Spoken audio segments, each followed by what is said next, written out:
जय ज्योतिष। भविष्य को कैसे आकार दें, इस विषय पर हमने पिछले भाग में विस्तार से चर्चा की थी। ज्योतिष में बताए हुए सरल, आसान, छोटे छोटे उपायों की मदद से भविष्य को कैसे आकार दे सकते हैं, यह भी हमने विस्तार से समझा। पत्रिका में रवि, चंद्रमा, मंगल, बुध यह ग्रह शुभ है या अशुभ है, इसे कैसे पहचानें। अगर अशुभ है, दूषित है, तो वे शुभता में कैसे प्रतिबिंबित हो सकते हैं। साथ ही यदि शुभ हो तो उनकी शुभता को और अधिक रूप से कैसे बढ़ाया जाए, यह हमने विस्तार से समझा। इसी विषय पर अन्य ग्रह जैसे बृहस्पति, शुक्र, शनि, राहु, केतु यह शुभ है या अशुभ है, इसे कैसे पहचानें, उनकी शुभता को कैसे बढ़ाया जाए, इस विषय पर हम आज वार्तालाप करेंगे। इसीलिए इस वीडियो को अंत तक जरूर देखें। नमस्कार, मैं एस्ट्रो गुरुमा डॉक्टर ज्योति जोशी आज के भाग में आप सभी मान्यवरों का स्वागत करती हूँ। मुझे यकीन है जिन लोगों ने पिछला वीडियो देखा है वे समझ गए होंगे कि उन्होंने अपनी अपनी पत्रिकाओं में रवि, चंद्रमा, मंगल और बुध शुभ है कि अशुभ, और उनके उपाय भी उन्होंने शुरू कर दिए होंगे। साथ ही उन्हें इसका अच्छा परिणाम मिल रहा होगा। अंततः भविष्य को आकार देने की दिशा में उनकी यात्रा शुरू हो गई होगी। आपने क्या उपाय किए हैं और पहली नज़र में इसका आप पर क्या प्रभाव पड़ा है, यह हमें कमेंट सेक्शन में बताना न भूलें। हम इस विषय के बारे में और भी जानेंगे, लेकिन उससे पहले महत्वपूर्ण बात यह है कि अगर आपने अभी तक हमारे एस्ट्रो गुरुमा डॉक्टर ज्योति जोशी इस YouTube चैनल को सब्सक्राइब नहीं किया है तो अभी ज़रूर करें, ताकि हम आप तक ज्योतिष की नवीनतम जानकारी पहुंचा सकें। उसके लिए बेल आइकॉन दबाना ना भूलें। इसका मतलब है कि नया वीडियो अपलोड होने के बाद आपको तुरंत पता चल जाएगा। अब अगला ग्रह हम कैसे जानेंगे कि वह पत्रिका में शुभ है या अशुभ, आइए इसे समझते हैं। इसमें सबसे पहला ग्रह बृहस्पति है। बृहस्पति देवों के गुरु है। यदि किसी की पत्रिका में बृहस्पति या गुरु अशुभ है, दूषित है, तो वह व्यक्ति शिक्षा में सफल नहीं होता। गुरु जीवन में विभिन्न और बहुत महत्वपूर्ण चीज़ें जैसे बच्चे, शिक्षा, धन, वैवाहिक सुख, परिवार, भाग्य के कारक ग्रह कहलाते हैं। अगर ऐसा गुरु किसी की पत्रिका में दूषित या अशुभ है तो उसकी पहचान कैसे की जा सकती है, इसके कुछ सरल नियम शास्त्र में बताए गए हैं। यदि पत्रिका में गुरु की स्थिति खराब है तो आपको अपने गुरु से कभी आशीर्वाद और स्नेह प्राप्त नहीं होगा। शिक्षकों के साथ लगातार आपकी बहस होगी। गुरुतुल्य लोगों के साथ आपकी बहस होगी। घर के बड़े बुजुर्गों से वाद विवाद होगा। जीवन के हर मोड़ पर गुरुतुल्य लोगों से बहस झगड़े होते रहेंगे। ऐसा व्यक्ति महत्वपूर्ण समय पर महत्वपूर्ण चीज़ें भूल जाता है। व्यक्ति किसी विषय का अध्ययन शुरू करता है तो उसकी शुरुआत अच्छी होती है, लेकिन थोड़ा आगे जाने के बाद पहले किए गए अध्ययन को विस्मरण हो जाता है, क्योंकि गुरु का सहयोग, आशीर्वाद आपको प्राप्त नहीं है। अगर आपके साथ भी ऐसा हो रहा है तो समझ लीजिए कि आपकी पत्रिका में गुरु की स्थिति खराब है। ऐसे में क्या करें, भविष्य को आकार कैसे दें? इसका पहला नियम है कि अपने गुरुजनों का सम्मान करें। चाहे उन्होंने जीवन में आपको कुछ सिखाया हो, उनके लिए कभी अपशब्दों का प्रयोग न करें, उनसे कभी भी बहस न करें। दूसरा नियम या उपाय यह है कि उस व्यक्ति को हमेशा सम्मान करें जो आपसे उम्र में, ज्ञान में बड़ा हो। तीसरा नियम यह है कि वरिष्ठ नागरिकों को सहयोग करें। सबसे महत्वपूर्ण बात है ओम ग्राम ग्रीम ग्रौम सह गुरवे नमः। इस गुरु के मंत्र को हमेशा याद रखें और प्रतिदिन उसका जाप करें। याद रखें कि यह जाप आपको खुद ही करना है।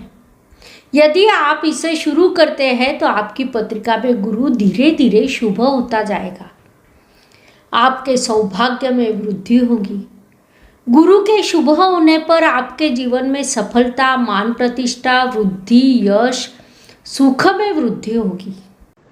Please like, share and subscribe the channel और हाँ, बेल आइकॉन दबाना ना भूलें। धन्यवाद। इसके बाद शुक्र ग्रह आता है। शुक्र को भौतिक सुखों का कारक ग्रह कहा जाता है। वैवाहिक सुख भी शुक्र से ही देखा जाता है। साथ ही शुक्र से धन, बंगला, गाड़ी जैसे सुख भी देखते हैं। ऐसा शुक्र अगर पत्रिका में बिगड़ा हुआ है, दूषित है, अशुभ है तो क्या होगा? माँ, बहन, पत्नी से आपका लगातार झगड़ा होगा। आप किसी से मेल नहीं खाएंगे। आप कुछ भी आनंद नहीं ले पाएंगे। सुख की प्राप्ति नहीं होगी। अगर आपके पास बहुत सारा पैसा है तो भी आप उसका आनंद नहीं ले सकते। आपके पास खुद की गाड़ी है मगर आप उसे चला नहीं सकते। आपकी खुद की वास्तु नहीं होगी। यदि पत्रिका में शुक्र दूषित है तो आप कभी भी अपनी पत्नी के साथ अच्छा संवाद नहीं कर पाएंगे। आपकी पत्नी वास्तव में क्या चाहती है यह आप नहीं समझेंगे। अगर आपके साथ ऐसा हो रहा है तो समझ ले कि आपकी पत्रिका में शुक्र दूषित है। ऐसी स्थिति में क्या करना चाहिए? सबसे पहले तो दूषित शुक्र को शुभ बनाने का प्रयास करें। ओम शुक्राय नमः। यह शुक्र का अत्यंत सरल मंत्र है। उसका प्रतिदिन जाप करें। अपनी माँ, बहन, पत्नी, प्रेमिका के साथ सम्मान से पेश आए। उनका सम्मान करें। उनका सम्मान करने से आपको अपना उचित मान सम्मान अवश्य प्राप्त होगा। किसी भी महिला का अकारण अपमान करने से बचे। पत्नी को बेवजह गाली ना दे, अपशब्द ना कहे। पत्नी के साथ कभी भी गलत व्यवहार ना करें। जैसा कि आप अपनी पत्नी के साथ गलत व्यवहार करना शुरू करते हैं तो आपका शुक्र खराब होता जाएगा। इसके विपरीत इन सभी के साथ प्रेम और सम्मान से व्यवहार करने पर आपका शुक्र शुभ हो जाएगा। वह आपको पद, प्रतिष्ठा, धन, प्रसिद्धि सभी चीज़ें प्रदान करेगा, क्योंकि शुक्र सभी भौतिक सुखों का कारक है। शुक्र के बाद शनि ग्रह आता है। कैसे पहचाने कि पत्रिका में शनि खराब है? इसका भी आसान तरीका है। आपके पास लोग नहीं टिकते। लोग, कार्यकर्ता, सहकर्मी, कर्मचारी आपसे हमेशा नाराज रहते हैं। तो आपको समझना होगा कि आपका शनि खराब है। तो इस शनि को शुभ बनाने के लिए क्या करना चाहिए? शनि को शुभ बनाने के लिए, शनि देव को प्रसन्न करने के लिए हमें सबसे पहले अपने कर्मों पर ध्यान देना होगा। सही कर्म ही शनि देव को प्रसन्न करने का सर्वोत्तम उपाय है। साथ ही कर्म करते समय कभी भी अहम भाव जागृत नहीं होना चाहिए। इस भाव को एक तरफ रखकर यदि आप अपने जीवन में कर्म करते रहेंगे तो आपकी पत्रिका में शनि देव शुभ परिणाम देंगे। साथ ही अगर आप अपने सहकर्मी कर्मचारियों के साथ उचित व्यवहार करते हैं, उनका सम्मान करते हैं, उनका ख्याल रखते हैं, तो आप पर शनिदेव की कृपा हमेशा बनी रहेगी। अगर आपको किसी कर्मचारी का काम पसंद नहीं है तो उसे साफ साफ बताएं और उसे नौकरी से निकाल दें, लेकिन उसके साथ कभी बुरा व्यवहार न करें। चतुर्थ श्रेणी के कर्मचारियों के साथ भी उचित व्यवहार करें, उनके काम की प्रतिष्ठा बनाए रखें। कोई भी व्यक्ति अगर श्रम करता है तो उसका श्रम महत्वपूर्ण है, उस श्रम की प्रतिष्ठा बनाए रखें। ऐसा करने से आपकी पत्रिका में शनिदेव हमेशा शुभ रहेंगे। शनि के बाद राहु ग्रह आता है। कैसे पहचाने कि पत्रिका में राहु खराब है? आसान तरीका है। बाधाएं, कठिनाइयाँ, समस्याएं, हर चीज में देरी होना, जीवन में किसी भी सुख का आनंद न प्राप्त होना, यह राहु ग्रह दूषित होने से होता है। आपके जीवन में भी अगर यह सब चीज़ें लगातार हो रही है तो निश्चित रूप से आपकी पत्रिका में राहु दूषित है। इस बिगड़े हुए राहु को शुभ कैसे करें? इसके बहुत ही सरल और आसान उपाय है। इसमें पहला महत्वपूर्ण उपाय राहु के मंत्र का जाप है। ओम राहवे नमः, यह राहु का मंत्र है। राहु और केतु दोनों ग्रहों के बीज मंत्र का जाप करने से के लिए शाम को 6 से 6:30 का समय बहुत अच्छा उपयुक्त माना जाता है। साथ ही दादा दादी को, माता पिता हो, उनके साथ सहजता से पेश आना चाहिए। वास्तव में अपने दादा दादी के उम्र और रिश्ते के हर व्यक्ति के साथ सहजता और प्यार से पेश आना चाहिए। ऐसा करने से आपका जीवन अपने आप बेहतर होता जाएगा। राहु आपको अनुशासित करने के लिए पत्रिका में होता है। वह अगर बिगड़ गया तो आपका जीवन अनियंत्रित हो जाता है। इसीलिए जितना हो सके अनुशासित रहने की कोशिश करें। ऐसा करने से आपका जीवन अच्छा बनेगा। राहु के बाद केतु ग्रह आता है। अपने यहाँ एक कहावत है, केत छुड़ाए खेत। केतु हर चीज की नकारात्मकता को दर्शाता है। पत्रिका में केतु जिस स्थान पर होता है उस स्थान की कारक चीजों से आप कुछ भी पा नहीं सकते। अब पत्रिका में केतु दूषित है, इसकी पहचान कैसे करें? आसान तरीका है, किसी भी चीज को लेकर उत्साह महसूस न करना, किसी भी जिम्मेदारी को न निभाना, हर चीज के बारे में नकारात्मक भाव मन में जागृत होना, यह दूषित केतु के लक्षण हैं। अगर आपके साथ ऐसा हो रहा है तो समझ ले कि आपकी पत्रिका में केतु दूषित है। तो इसे शुभ कैसे करें? उसके लिए ओम केतवे नमः, यह केतु के मंत्र का जाप हर शाम को करना चाहिए। एक और बहुत सरल उपाय है, काले कुत्ते को खाना खिलाना चाहिए। काले या भूरे रंग के कुत्ते केतु के कारकत्व में आते हैं। तीसरा उपाय है, दादा के साथ, दादी के साथ, नानी के साथ स्नेह का, प्रेम का, आदर का व्यवहार कीजिए। चाहे वो माता की माता हो या पिता की माता हो। ऐसा करने से आपकी पत्रिका में केतु शुभ रहेगा। इस तरह से शुभ ग्रह आपको केवल इस जन्म में नहीं बल्कि अगले जन्म में भी शुभ फल देंगे। आपका भाग्य 100% आपके साथ रहेगा।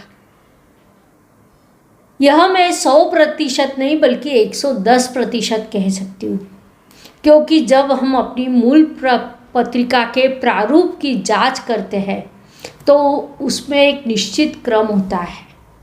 ज्योतिष में 4 तरह के त्रिकोण बताए गए हैं, उनका एक निश्चित क्रम है। धर्म, अर्थ, काम और मोक्ष, यह वे 4 त्रिकोण हैं। पहला धर्म त्रिकोण होता है, यानी धर्म के अनुसार कार्य करें। दूसरा अर्थ त्रिकोण है, जिसका अर्थ है कि अर्थ की कमाई करो। तीसरा काम त्रिकोण होता है, यानी सहजता से जीवन जिए, जीवन के सभी सुखों का आनंद ले, सांसारिक जीवन पूरा जिए। चौथा मोक्ष त्रिकोण होता है, यानी इन सब बातों से तुम मोक्ष को प्राप्त करो। यह आपकी पत्रिका आपको बताती है। धर्म का पालन करो, धन कमाओ, एक सुव्यवस्थित जीवन जियो और मोक्ष के लिए जाओ। यही वह दिशा है जिस तरह से आप अपने भविष्य को आकार देने जा रहे हैं। अपने जीवन को, भविष्य को आकार देने वाले हो। इस तरह के कई विषयों पर हमारे विभिन्न वीडियो इस YouTube चैनल पर उपलब्ध है, जिससे आपको सही दिशा मिल सकती है। हम आशा करते हैं कि आपको इस वीडियो की जानकारी अच्छी लगी होगी और ज्योतिष के प्रति आपके मन में सम्मान अवश्य बढ़ा होगा। अगर फिर भी आपको कोई सवाल है तो मुझे कमेंट बॉक्स में ज़रूर लिखें। प्रश्न पूछते समय #एस्ट्रोगुरुमा लिखकर प्रश्न की शुरुआत करें। आपके प्रश्न का उत्तर देना मेरी जिम्मेदारी होगी। यदि प्रश्न बहुत ही महत्वपूर्ण है तो हम उस पर अगला वीडियो बनाने का भी प्रयास करेंगे। हर वीडियो को बनाने के लिए हमें बहुत मेहनत करनी पड़ती है, इसीलिए वीडियो को लाइक और शेयर ज़रूर करें। आप स्क्रीन पर कुछ और वीडियो देख सकते हैं। ज्योतिष के अध्ययन के लिए यह भी बहुत महत्वपूर्ण है, तो उनका भी आप लाभ उठाएं। धन्यवाद। जय ज्योतिष। Please like, share and subscribe the channel. और हाँ, बेल आइकॉन दबाना ना भूलें। धन्यवाद।